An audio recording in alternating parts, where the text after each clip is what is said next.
Assalamualaikum warahmatullahi wabarakatuh.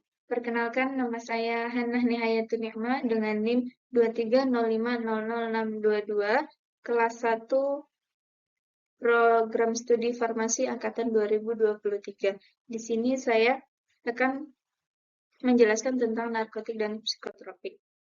Untuk pengertian narkotik dan psikotropik, narkotik yaitu zat atau obat yang berasal dari tanaman atau bukan tanaman, baik sintetis maupun semi-sintetis yang dapat menyebabkan penurunan atau perubahan kesadaran, hilangnya rasa, mengurangi sampai menghilangkan rasa nyeri yang dapat menimbulkan ketergantungan.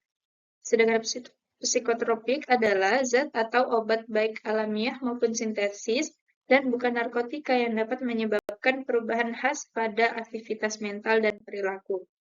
Kemudian, dasar hukum larangan penggunaan narkotik dan psikotropik menurut Islam. Para ulama telah sepakat bahwa haramnya mengonsumsi narkoba ketika bukan dalam keadaan darurat.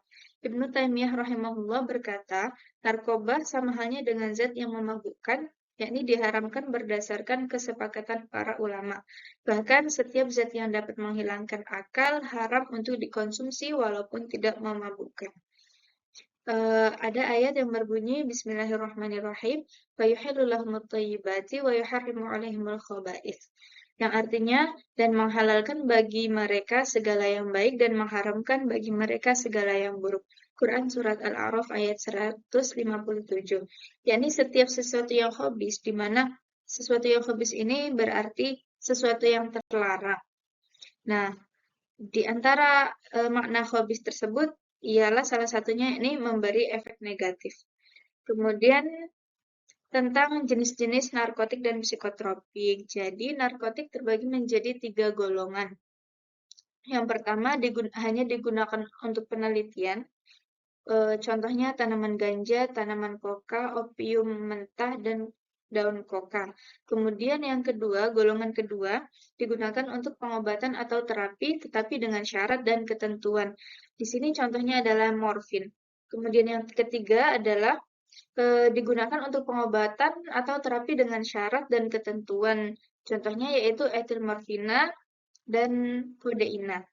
Kemudian untuk psikotropik sendiri terbagi menjadi 4 golongan.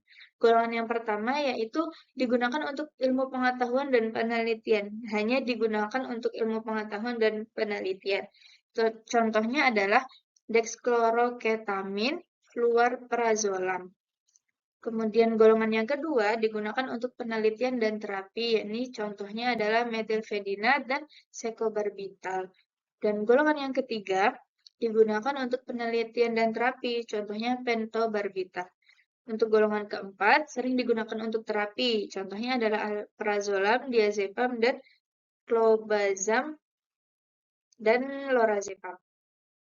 Kemudian hukum penyalahgunaan narkotik dan psikotropik untuk dikonsumsi. Dalam kasus narkoba terdapat berbagai aturan perundang-undangan seperti Undang-Undang Nomor 35 Tahun 2009 tentang narkotika dan Konvensi PBB tentang narkoba dan obat-obatan terlarang yang semuanya untuk menekan angka penyalahgunaan dan peredaran narkoba. Akan tetapi dalam kenyataannya penyalahgunaan narkoba terus meningkat.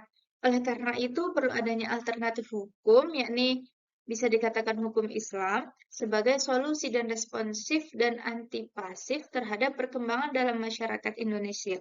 Dalam hukum positif Indonesia, narkoba merupakan zat atau obat yang berasal dari tanaman atau bukan tanaman, baik sintetis maupun semi-sintetis yang dapat menyebabkan penurunan atau perubahan kesadaran, hilangnya rasa, mengurangi sampai menghilangkan rasa nyeri, dan dapat menimbulkan ketergantungan. Kemudian, untuk konsep dasar narkoba dalam hukum Islam itu telah disandarkan pada Khomer, yakni terdapat dalam surat Al-Maidah ayat 90 yang dihukumkan haram untuk dikonsumsi.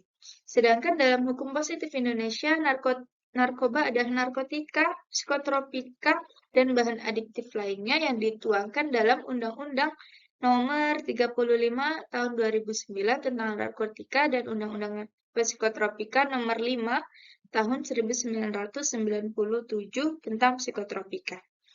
Sanksi yang diberikan hukum Islam terhadap penyalahguna dan pengedar narkoba adalah takzir.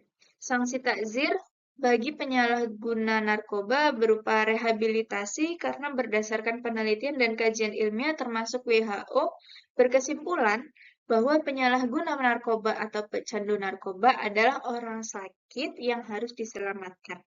Sedangkan sanksi bagi pengedar dan bandar narkoba menurut hukum Islam dapat berupa hukuman cambuk atau penjara yang jumlah dan yang lama.